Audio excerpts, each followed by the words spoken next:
30 বছর আল্লাহ আমাদেরকে কোথায় নিচ্ছে তুমি দেখ। আমি 1991 সালে 29 এপ্রিল যে মহাপ্রলয়ঙ্করী ঝড় হয়েছিল চট্টগ্রামে, সেদিন আমি শিপ ব্রেকিং ইয়ার্ডে ছিলাম। আমার ওয়াইফ দুপুরবেলা জালাল হুজুরকে এবং জাকারিয়া ভাইকে পাঠাইলেন আমাকে আনার জন্য। 13 নম্বর মহাবিপদ সংকেত বলতেছে 20-30-40 ফুট পানি জলোচ্ছ্বাস হবে, তাইলে আমাদের সবকিছু ফাইসা যাওয়ার কথা। আমার ওয়াইফ লোক পাঠাইছে, আমি আসি নাই বলে, হুজুর আমার সাথে শত শত লোক কাজ করতেছে, তাদের জীবনও আমার মতো সমান মূল্যবান, আমি যাব না। সন্ধ্যার সময় আমেরিকান এক্সপ্রেস ব্যাংকের ম্যানেজার মাহফুজ সাহেবকে পাঠাইছে আমার ওয়াইফে, বলে মাহফুজ ভাই আজকে পৃথিবীতে ধ্বংস হয়ে যাবে, আপনি গিয়ে আপনার ভাইকে একটু নিয়ে আসেন। উনি গেছে, ওনাকে আমি ওনার সাথে আসি নাই।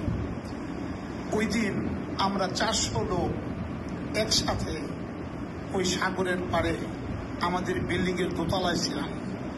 আমার সাথে একটা ছেলে ছিল, ওই সময় ছিল মুসা। এই মুসা আজকের থেকে 30 বছর আগের কথা।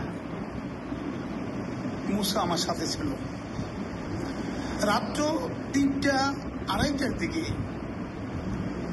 ও মুসা সন্ধ্যার থেকে আমি ওর দায়িত্ব ছিল যে মুসা পানির কি অবস্থা, সাগরের অবস্থা আমাকে বলবা। ও 5 মিনিট পরে পরে দৌড়ে দিয়ে আসতো, স্যার পানি জোয়ার আসতেছে, ঢেউ বেশি, বাতাস বেশি, 150 মাইল বেগের বাতাস চলতেছে।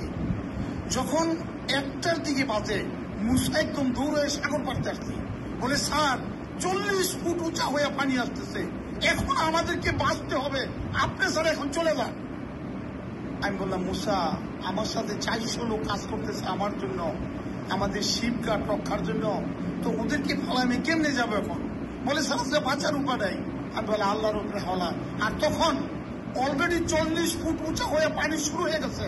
আমাদের ফিল্ড, আমাদের একতলা সমস্ত পানিতে একাকার হয়ে গেছে। আমরা সবাই দোতলার মধ্যে উঠে গেছি। ঝড়ের চড়ে আমাদের ঘরের সমস্ত দরজা জানালা সব ভেঙে গেছে। আমরা সমস্ত লোক, আমাদের সামনে যে বারান্দা ছিল, সেই বারান্দার মধ্যে আমরা, একটা ঢেউ আসে, সমস্ত বিল্ডিংটা পানির নিচে চলে যায়। আবার যখন ঢেউ চলে যায় আমরা নিঃশ্বাস ছাড়ি। এই অবস্থায় প্রায় 4 ঘন্টা আমরা ছিলাম। হঠাৎ করে রাত্র 2:30-3টার দিকে দেখা গেল অন্য ফিল্ডের থেকে 4-5 মাইল দূরের থেকে একটা ছেলে একটা ঢেউর সাথে আমাদের বিল্ডিং এর বারান্দার যে জানালা আছে, জানালার মধ্যে আটকে গেছে।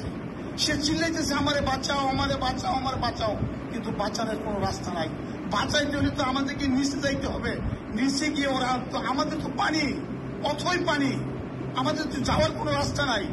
এই মুসা মৃত্যুর ঝুঁকি দিয়ে, আমরা দরজা যেটা ছিল বারান্দার সাথে আমরা খুলতে পারতেছি না কোনোভাবে।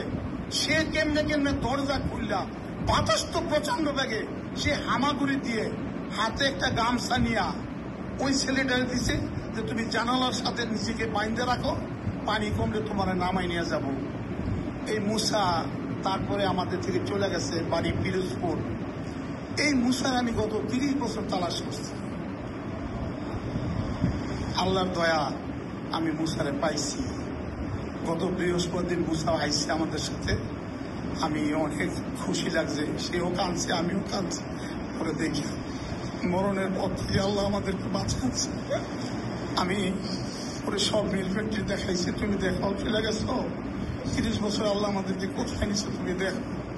তো মুসা আসছে। আমি আপনাদেরকে একটা কথা বলি, আমি যখন মানুষের সাথে চলাফেরা করি, আমি যখন মানুষের সাথে মোয়াবেলা করি, আমি যখন মানুষের সাথে লেনদেন আদান প্রদান করি, আমি যখন মানুষের সাথে কথাবার্তা বলি, আমি তখন সেই মানুষটা কি রাজা না মহারাজা, নাকি রাস্তার সুইপার, নাকি রিক্সা ড্রাইভার, নাকি গাড়ি চালায়, নাকি ঠেলা গাড়ি চালায়, আমি কিন্তু সেইটা দিয়ে মানুষের সাথে চলাফেরা করি।